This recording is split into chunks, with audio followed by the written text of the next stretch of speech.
흥미롭고 다양한 이야기들로 우리 기억의 한 구석을 차지하고 있는 동화.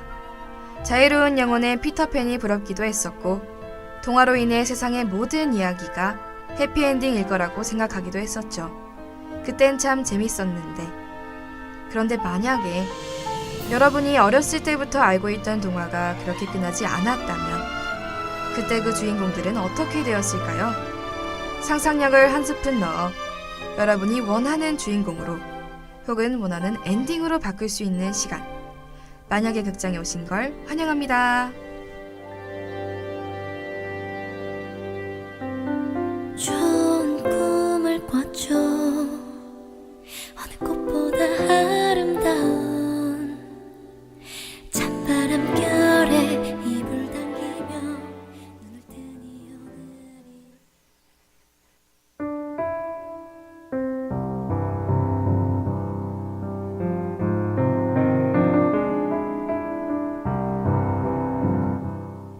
학우분들 안녕하세요. 길고 길던 음방과 휴방 기간이 끝나고 약 3주 만에 만약에 극장으로 돌아오게 되었는데 굉장히 낯설고 어떻게 해야 할지 모르겠는 기분이 들어요. 사실 시험 기간에도 어떤 동화를 소개해드리면 좋을까 고민이 많았답니다. 그렇게 힘들게 고른 동화에 대한 힌트를 드리자면 굉장히 유명한 안데르센 동화이기도 하고 동화 최초의 새드 엔딩이 아닐까 싶죠. 그리고 예전에 시크릿 가든을 봤던 학우분들은 아실 수 있겠지만 드라마에 이 동화 이야기가 나오는데요. 남자 주인공인 김주원이 길라임에게 동화처럼 멀리서 지켜보다가 물거품이 되어 사라지겠다고 이야기하죠. 이쯤 되면 정말 드라마를 안 본 학우분들도 눈치채셨겠죠?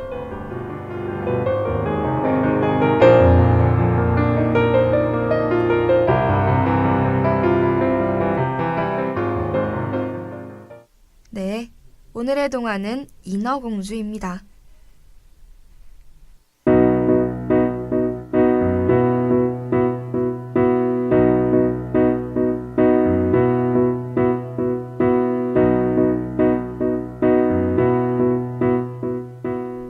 옛날 옛적 트리톤이 통치하던 바다왕국이 있었어요. 그 바다왕국에는 6명의 딸이 있었죠. 어느 날 공주들의 할머니가 와 공주들은 바닷속에만 살다가 15살이 되면 수면 위의 세상을 구경할 수 있다고 말씀해 주셨습니다. 그걸 알게 된 공주들은 자신이 15살이 될 날만 손꼽아 기다렸고 마침내 첫째 공주가 15살이 되었어요. 첫째 공주는 수면 위의 세상을 보고 와 다른 공주들에게 이야기를 해주었습니다. 다른 공주들은 지상에 다녀온 첫째 공주를 부러워했죠. 그렇게 시간은 흐르고 흘러 둘째부터 5째 공주들은 모두 수면 위 세상을 다녀왔고 막내 공주가 15살이 되는 날이 찾아왔어요. 언니들의 배웅을 받으며 바깥 세상 구경에 나선 막내 공주는 나오자마자 불빛이 가득한 배 한 척을 보게 되었죠. 그 배는 파티를 여는 중이었고 어느 왕자가 그 주인공이었습니다.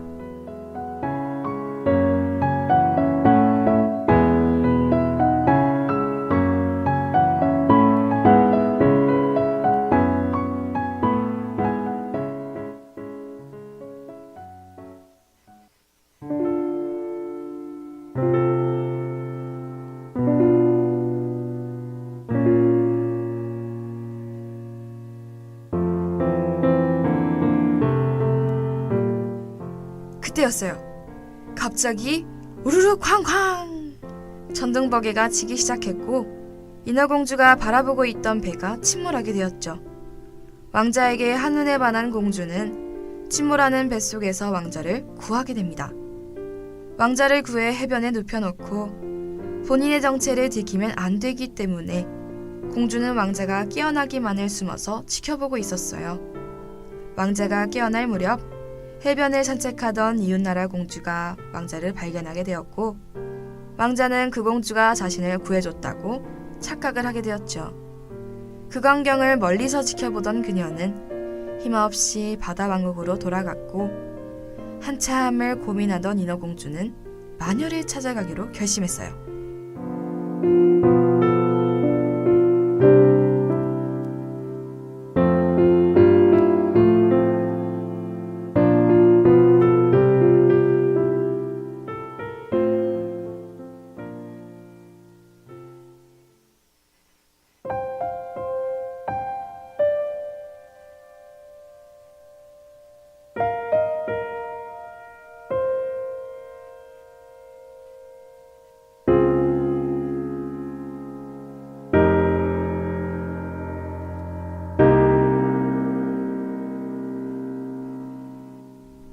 마녀를 찾아간 인어공주는 마녀에게 간곡히 부탁했죠.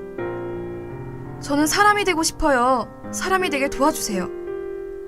평소 인어공주의 목소리를 탐내던 마녀는 인어공주에게 너의 고운 목소리를 준다면 내가 네가 사람이 될 수 있도록 도와주겠다 고 말했습니다.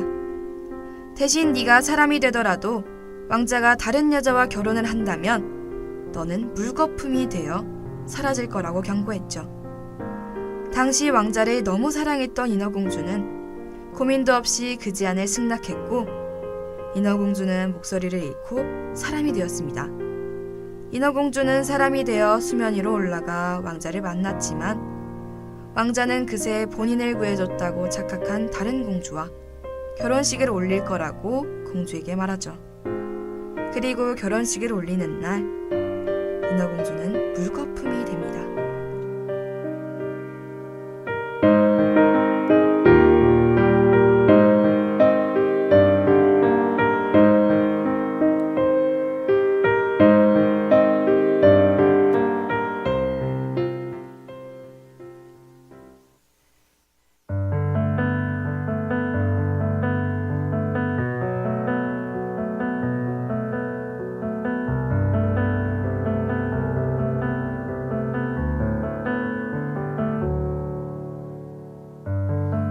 너무 어둡고 컴컴한 내 맘은 네가 알기엔 먼 곳만 같아서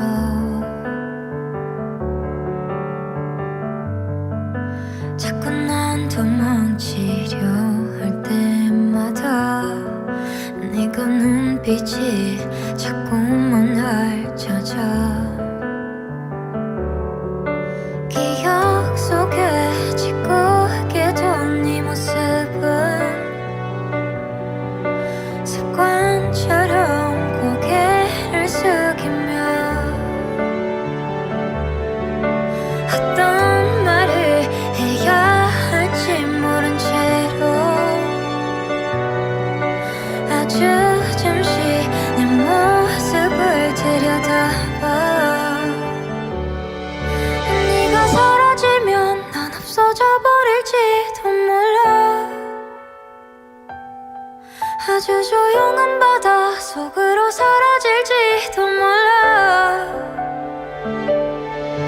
나는 너를 너무 사랑했었다고 믿겠지만 네가 사라지면 어떤 말도 할 수 없겠지만 아주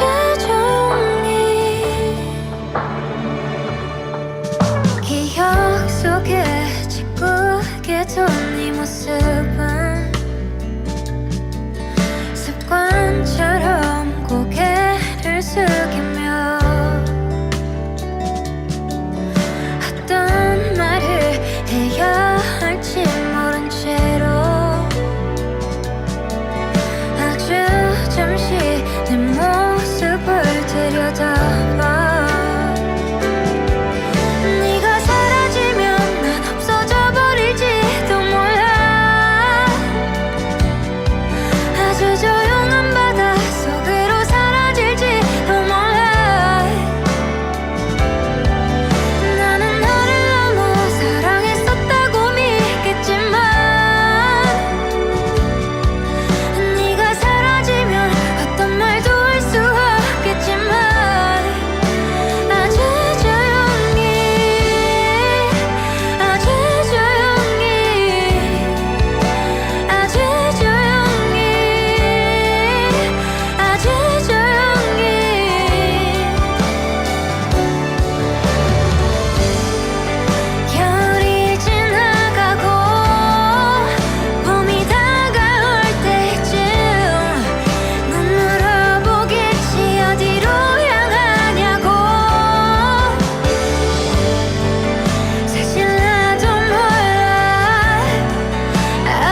그런데 만약에 인어공주가 아주 이성적인 자본주의에다 결정장애가 많이 심했다면 어땠을까요?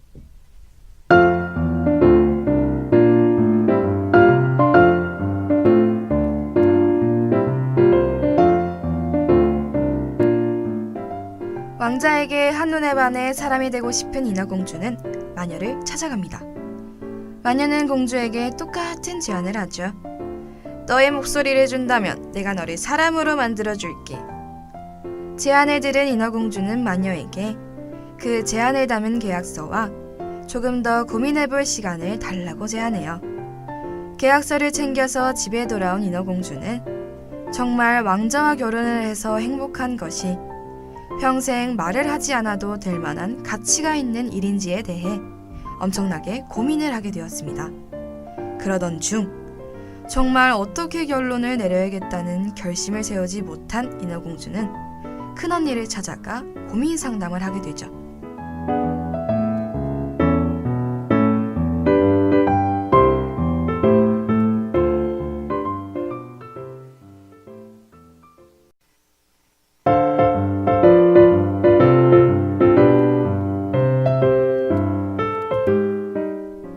막내의 고민을 들은 큰언니는 경악을 금치 못했어요. 그러면서 속으로 생각했죠. 나는 왜 바깥 세상에서 바위야 그저 집 몇 채를 본 게 난데 어떻게 막내는 그 와중에 왕자를 보고 왔을까? 큰언니는 그때부터 막내의 고민에 집중할 수 없었습니다. 막내가 너무 부러워졌기 때문이죠. 언니가 다른 생각을 하고 있다고 의심조차 않던 인어공주는 계속해서 언니에게 본인의 이야기를 풀어놓고 있었어요. 그 순간 언니가 말했죠. 혹시 그 왕자 형제는 없니? 인어공주는 순간 너무 어이가 없었습니다. 그러면서 언니에게 화를 냈죠. 언니, 지금 내 고민 이야기하고 있었는데 하나도 집중하지 않고 있었던 거 맞지? 아, 나 이렇게 심각한데 어떻게 그 와중에 남자한테 관심을 두냐? 그 순간 언니는 아차 싶었습니다. 그러면서 막내 몰래 왕자의 뒷조사를 해야겠다고 생각하며 겉으로는 아무렇지 않은 척 왕자를 포기하라고 말했어요. 하지만 언니의 검은 속셈을 눈치챈 막내는 왕자님을 탐내지 말라며 다시 본인의 방으로 돌아왔죠. 그리고 다른 언니는 좀 다르지 않을까? 하는 생각으로 둘째 언니를 찾아갔습니다. 둘째 언니에게 큰언니의 이야기와 왕자님에 대한 고민 상담을 하던 중 둘째 언니는 막내의 말을 끊고 그래서 그 왕자 선상 파티를 하고 있었으면 정말 부자 맞지? 인어공주는 그 순간 고민 상담을 하는 게 의미가 없겠다 싶어 다시 방으로 돌아왔어요. 그러면서 왠지 한 번만 더 왕자님의 얼굴을 보면 고민이 해결되지 않을까? 합리화를 하며 무트로 올라갔습니다.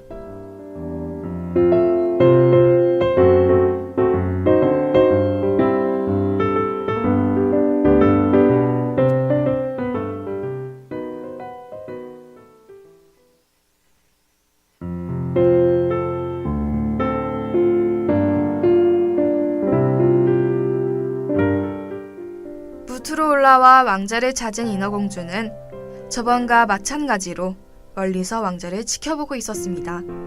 다른 공주와 데이트 중인 왕자를 말이죠. 데이트 중이던 왕자는 어느 바위 틈에서 본인을 향하는 뜨거운 시선을 발견하게 되었고 옆 공주보다 더 미인인 인어공주의 시선이 가기 시작했어요. 그러다 인어공주와 눈이 딱 마주치게 되었습니다. 부끄러움이 많은 인어공주는 그런 왕자의 시선을 견디지 못하고 다시 바닷속으로 숨어버렸어요. 바닷속으로 다시 들어가는 인어공주를 본 왕자는 왕궁으로 돌아가 인어공주에 대해 구글링을 했죠. 그리고 속으로 다음에 인어공주를 만난다면 꼭 말을 걸고 나와 결혼해달라 청혼해야겠다고 결심했습니다. 그 후 다음 날도 그 다다음 날도 해변으로 산책을 나갔지만 인어공주는 보이지 않았어요. 그리고 항상 산책을 나와서 다른 곳만 쳐다보고 있는 왕자에게 화가 난 다른 공주는 이별을 구하게 되었죠. 둘은 이별하게 되었고 그 다음부터 왕자의 머릿속에는 정말 인어공주로만 가득했습니다.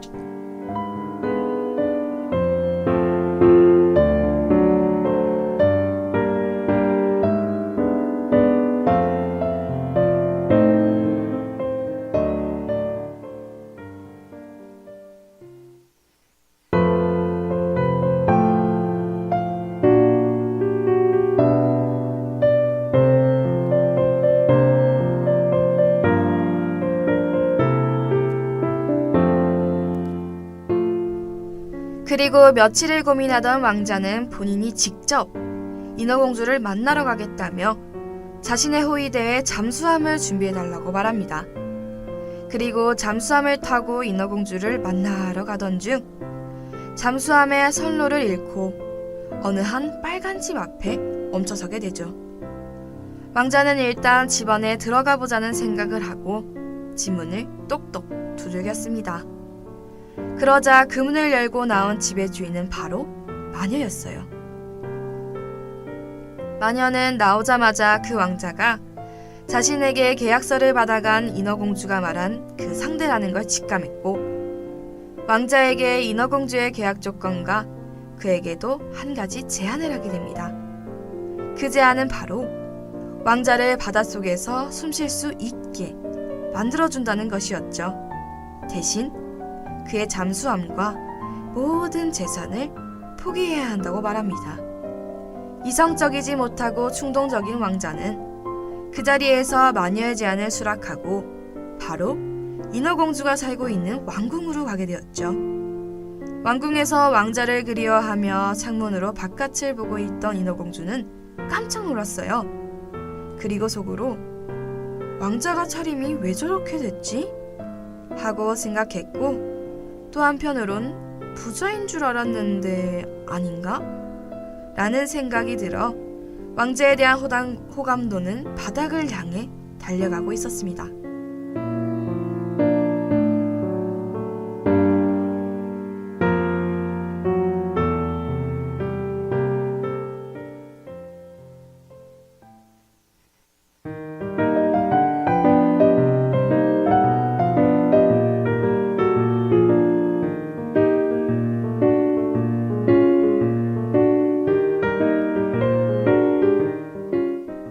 왕자도 공주를 발견하고 크게 손을 흔들었고 공주는 억지로 미소를 지으며 웃었습니다.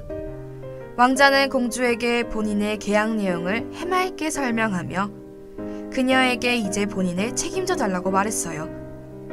공주는 왕자에게 저는 왕자가 아닌 당신은 사랑하지 않아요 라고 말하며 거지가 된 왕자를 잊기 위해 마녀의 제안을 받아들여 수면 위에서 살게 되었고 인어공주에게 차인 왕자는 바닷속의 새로운 것들에 푹 빠져 서로 다른 곳에서 행복하게 살았답니다.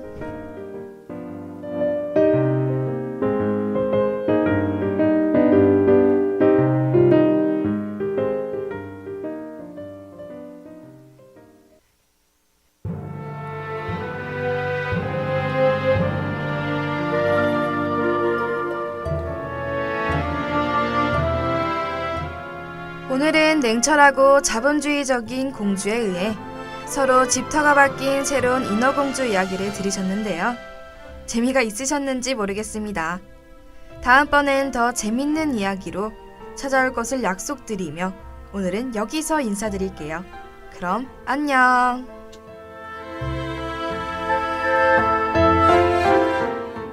지금까지 제작 이서영, 기술 신승원, 진행의 박세리였습니다.